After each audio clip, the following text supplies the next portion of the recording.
আইডিএলসির সৌজন্যে সম্ভাবনার গল্প।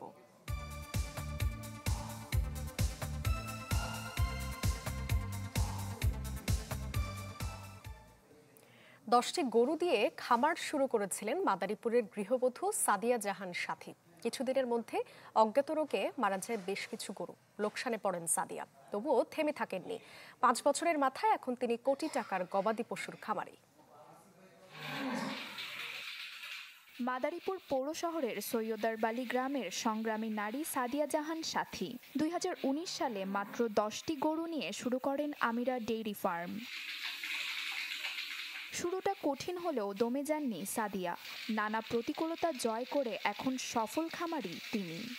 আমাদের সন্তানের মতোই ভালোবাসি, গোসল করানো, যত্ন করানো, খাওয়ানো। আর আমি খামারটাই কেন করছি, আমার মনে হয় যে প্রত্যেকটা নারীর পুরুষের দিক তাকাইয়া থাকার চেয়ে নিজের পায়ে দাঁড়ানোই উত্তম। খামারটা পরিচালনা করতেছি দীর্ঘ 5 বছর যাবত, ইনশাল্লাহ আমি লাভবান। সাথীর খামারে অর্ধশত ষাঁড় গরুর পাশাপাশি 10টির মতো গাভী রয়েছে। প্রতিদিন খামার থেকে প্রায় 50 লিটার দুধ সংগ্রহ করেন তিনি। এছাড়া মাছও চাষ করেন সাথী।